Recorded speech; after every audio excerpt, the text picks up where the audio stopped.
देख रहे हो। तो कहा जा रहा है पत्रकार क्यों जा रहे हैं, पत्रकारों को तो एक दो दिन कवर करना चाहिए था, अब हट जाना चाहिए। अब जो नहीं जानते उनको बता दूं कि जो कोई स्टोरी होती है उसका फॉलोअप भी करना होता है कि अगर कोई स्टोरी चल रही है, सीजेपी का प्रोटेस्ट इस देश में चल रहा है, 1 साल तक किसान आंदोलन में किसान सड़क घेर के बैठे थे, तो डेली खबर चलानी होती थी, बताना होता था लोगों को कि आज ये मांगे हुई हैं, आज सरकार की इस कमेटी से बात हुई है, आज इतने लोग बढ़ गए हैं, आज इतने लोग कम हो गए हैं, सुरक्षा क्या है, किस तरीके से महिलाएं सेफ हैं। तो ये स्टोरीज फॉलो बैक में चलती हैं। अब देखो, जिस तरीके से सीजेपी के प्रोटेस्ट को आज 15वां दिन है, वो शुरू हुआ, फिर बीच में हंगर स्ट्राइक शुरू हुई, सोनम वांगचुक का 6वां दिन है जो हंगर स्ट्राइक है, उसके साथ आयशा के लोग भी और तमाम लोग भी बैठे हैं, तमाम चीजें चल रही हैं। सरकार को कोई फर्क नहीं पड़ रहा है। अभी बीजेपी के जो राष्ट्रीय अध्यक्ष नितिन नवीन वो कह रहे हैं कि ये वायरस है, टुकड़े टुकड़े गैंग का हिस्सा है। तो आप खुद सोच के देखो, जब एक पार्टी का सरगना, एक राष्ट्रीय अध्यक्ष ये कह दे कि इनको बीजेपी के लोग देख लेंगे, तो जो बीजेपी के गुंडे हैं उनकी हिम्मत तो 10 गुना बढ़ जाएगी ना। तो हर बीतते दिन के साथ सीजेपी का आंदोलन भी तेज होता जा रहा है, भूख हड़ताल जारी है। इस पूरी कवरेज की कोई बेहतर तरीके से कवरेज ग्राउंड जीरो पर कर रहा है गजेंद्र, तो मुझे लगता है आप कर रहे हैं। बीते 14-15 दिनों से जो लगातार तस्वीरें आप प्रत्यक्ष तौर पर देख पा रहे हैं, वो दर्शकों तक पहुंचाना चाहेंगे तो कैसे कहेंगे? मतलब आप इस तरीके से देखिए कि इस देश का जो टीवी मीडिया वो तो नकार ही चुका है। अखबार भी कम लिख रहे हैं, इंग्लिश के लिख रहे हैं, हिंदी के कम लिख रहे हैं, और लोगों तक ये अपडेट ही नहीं है। मतलब दिल्ली में ही रह के लोग मेट्रो में ट्रैवल कर रहे हैं, बट उनको नहीं पता कि सीजेपी का प्रोटेस्ट चल रहा है। तो अब जिम्मेदारी बनती है कि कोई तो उसको दिखाए। तो डिजिटल मीडिया ने उस जिम्मेदारी को निभाने की कोशिश की है, जिसमें आप भी शामिल हैं, मैं भी शामिल हूँ, और हम कोशिश कर रहे हैं कि अपडेट्स पहुँचाएँ। अब देखो, जिस तरीके से सीजेपी के प्रोटेस्ट को आज 15वां दिन है, वो शुरू हुआ, फिर बीच में हंगर स्ट्राइक शुरू हुई, सोनम वांगचुक का 6वां दिन है जो हंगर स्ट्राइक है, उसके साथ आयशा के लोग भी और तमाम लोग भी बैठे हैं, तमाम चीज़ें चल रही हैं। सरकार को कोई फ़र्क नहीं पड़ रहा। वहाँ पर एक बार धर्मेंद्र प्रधान ने कहा कि ये दहशतगर्द हैं। अभी बीजेपी के जो राष्ट्रीय अध्यक्ष हैं नितिन नवीन वो कह रहे हैं कि ये वायरस हैं, टुकड़े टुकड़े गैंग का हिस्सा है। तो आप खुद सोच के देखो, जब एक पार्टी का सरगना, एक राष्ट्रीय अध्यक्ष ये कह दे कि इनको बीजेपी के लोग देख लेंगे, तो जो बीजेपी के गुंडे हैं उनकी हिम्मत तो 10 गुना बढ़ जाएगी ना, और उसे ख़राब करने की कोशिश करेंगे। कल भी मेरे पास ऐसे इंटेल थे कि अगले 48 घंटे में इसको ख़राब करने की कोशिश की जाएगी, पुलिस पूरा क्रैकडाउन करने की कोशिश करेगी। तो वो जो चीज़ें चल रही हैं, अब कब देश की नज़र इन पे पड़ेगी? मतलब एक बात है कि इस देश में इतने सारे प्रोटेस्ट होते हैं, कोई विधायक भी अपडेट लेने की कोशिश नहीं करता, मगर मुझे ऐसा लगता है सीजेपी के प्रोटेस्ट पे प्रधानमंत्री डेली अपडेट तो लेते होंगे कि क्या चल रहा है। तो मतलब वो प्रोटेस्ट छोटा मोटा तो नहीं है जिस पर सीधी नज़र प्रधानमंत्री की होगी। तो कुछ बदलाव की बातचीत है। और देखो, जो सीजेपी कह रही है वो ठीक भी है, इस्तीफा आए ना आए, वो अपने मकसद में कामयाब हो ना हो, बातचीत शुरू हो, अकाउंटेबिलिटी मांगना शुरू हो। एटलीस्ट जो हम सब पत्रकारिता करते हैं, और जब हम किसी को एजुकेट करते हैं, जब हम उसे समझाते हैं कि इस देश में गलत हो रहा है, तो वो कैसे उसको सही करने की आवाज़ उठाए। उसको कोई जरिया चाहिए, उसको कोई प्लेटफॉर्म चाहिए। तो सीजेपी वो जरिया बन रही है।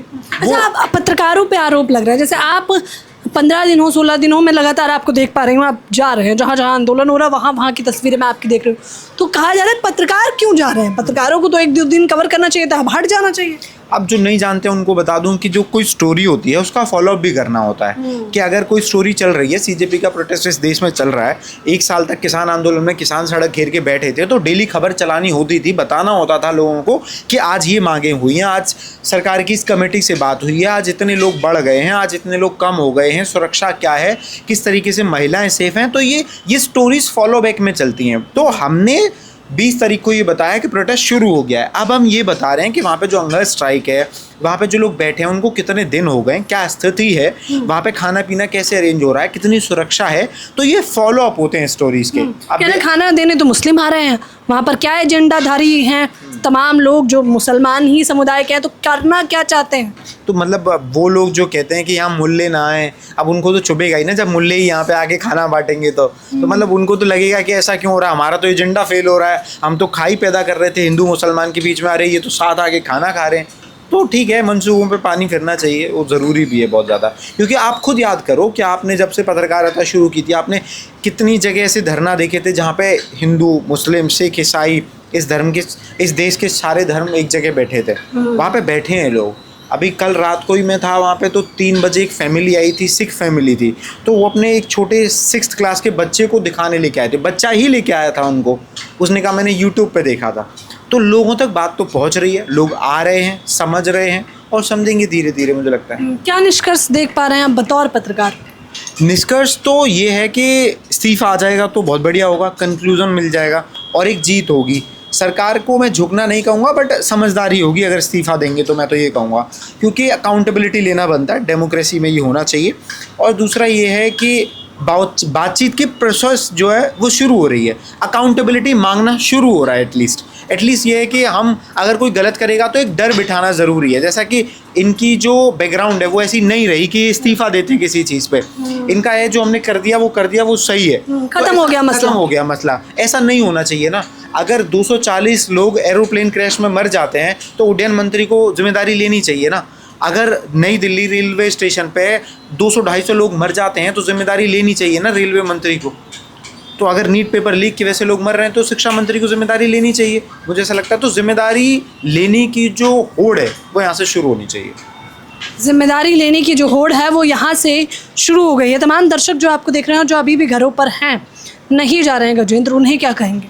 मैं तो कह रहा हूँ जो देख रहे हैं वो देखें ना, उसे भेजें आगे, लोगों को बताएं। हमारा पत्रकारिता होने के नाते अपडेट देना धर्म है, तो उनका नागरिक होने के नाते भी कुछ धर्म है, वो उनको निभाएं। लोगों को शेयर करें, बताएं, एजुकेट करें। कुछ देश में चल रहा है, अभिजीत दीपके का पेपर लीक नहीं हुआ, सोनम वांगचुक का पेपर लीक नहीं हुआ, उसके बेटे का पेपर लीक नहीं हुआ, नेहा जो आयशा से बैठी है उनका पेपर लीक नहीं हुआ। तो ये लोग किस लिए लड़ रहे हैं? किस लिए 7 दिन से 6 दिन से खाना छोड़ के बैठे हैं? आप सोच के देखो। और जो इस वीडियो को देख रहे हैं वो सोचो, किसके लिए? किसके लिए? इनको प्रधानमंत्री बनना है क्या? मोदी तो खुद नहीं हट रहे 10-15 साल तक, तो इनका तो स्कोप भी नहीं है, कोई पार्टी भी नहीं है पॉलिटिकल इनकी, आज तक इलेक्शन भी नहीं लड़े। स्टूडेंट्स हैं, नेहा JNU की छात्र हैं, क्या ज़रूरत है उनको भूख हड़ताल पे बैठने की? क्यों? क्योंकि कोई तो लड़ेगा ना यार। अगर भगत सिंह ने भी सोचा होता मैं क्यों फांसी पे चढ़ूँ, ज़िंदगी प्यारी है, उनकी लव लाइफ भी थी, उनकी गर्लफ्रेंड भी थी, वो उसको छोड़ गए, घर वाले भी थे, माँ बाप भी थे, उनको छोड़ गए। तो देश के लिए कुछ चीज़ें की जाती हैं और ये लोग देश के लिए कर रहे हैं। तो एटलीस्ट जो भी इस वीडियो को देख रहा है उसका धर्म ये तो बनता है, उसका कर्म ये बनता है कि वो आगे शेयर करे, चीज़ों को पहुँचाए। बतौर पत्रकार गजेंद्र कह रहे हैं, अगर हम कवर कर रहे हैं और हमारा ये कर्तव्य है तो कुछ कर्तव्य तो आपका भी बनता होगा। सोनम वांगचुक, अभिजीत दीपके, नेहा और वो तमाम लोग जो भूख हड़ताल पर बैठे हैं, वाजिब सी बात है वो केवल अपने लिए तो नहीं बैठे होंगे।